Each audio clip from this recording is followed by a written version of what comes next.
सुप्रभात प्यारे बच्चों। आज मैं आपको कारक का पाठ पढ़ाऊंगी, लेकिन उसे पढ़ाने से पहले मैं आपको एक छोटी सी कहानी सुनाती हूँ। एक बार एक बहेलिया था, उसने दो तोते पकड़े। एक को उसने एक चोर को बेच दिया और दूसरे को उसने एक सज्जन व्यक्ति को बेच दिया। तभी वहां से राजा निकले और जो चोर के घर का तोता था वो जोर जोर से चिल्लाने लगा, पकड़ो, जाने ना पाए, इसने गहने पहने हैं, इसे पकड़ो। तभी राजा वहां से तेजी से चले गए। तभी वह सज्जन के घर के पास से गुजरे। सज्जन के घर का तोता बड़े ही प्यार से बोला, राजन, आप बहुत दूर से आए हैं, थक गए होंगे, थोड़ी देर विश्राम कर लीजिए। राजा ने घर आकर मंत्री से पूछा, मंत्री, दोनों तोते बिल्कुल एक जैसे थे, फिर भी दोनों के स्वभाव में बहुत अंतर था। तभी मंत्री हंसकर बोला, राजन, यही तो संगति का असर है। तो प्यारे बच्चों, इस कहानी के अंदर जो छोटे छोटे चिन्ह आए हैं, उन्होंने ही शब्दों को एक दूसरे से जोड़ कर रखा है।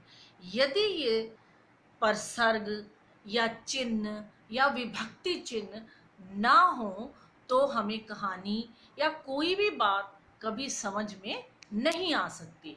तो प्यारे बच्चों, इसी सारी बातों को समझाने के लिए ये मैं आपको आज कारक का पाठ पढ़ाने जा रही हूँ।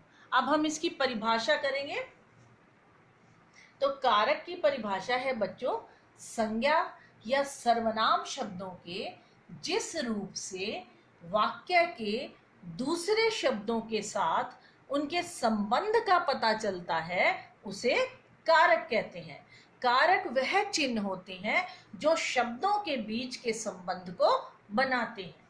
कारक के भेद, हिंदी में कारक के 8 भेद होते हैं। प्रत्येक कारक के चिन्ह जो है वो अलग अलग होते हैं और इन्हीं चिन्हों से कारक की पहचान होती है। अब मैं आपको कारक और उसके विभक्ति चिन्हों को उदाहरण के साथ समझाऊंगी। पहला कारक है कर्ता और उसका विभक्ति चिन्ह है ने। उदाहरण से समझिए, गौरव ने चाय पी। और दूसरा है कर्म।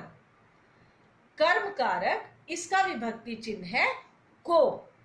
इसको उदाहरण से समझिए, उसने राम को हंसा दिया।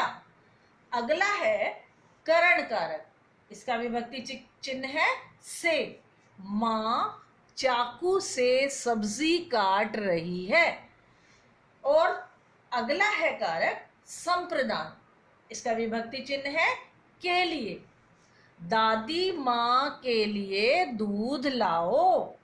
अगला है हमारा कारक अपादान कारक, इसका विभक्ति चिन्ह है से।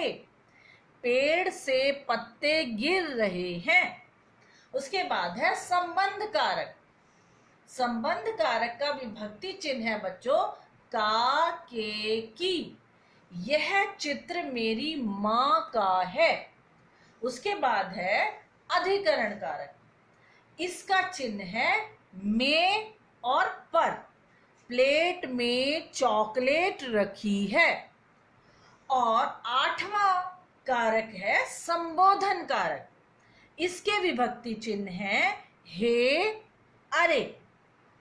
उसको उदाहरण से समझिए, अरे तुम क्या कर रहे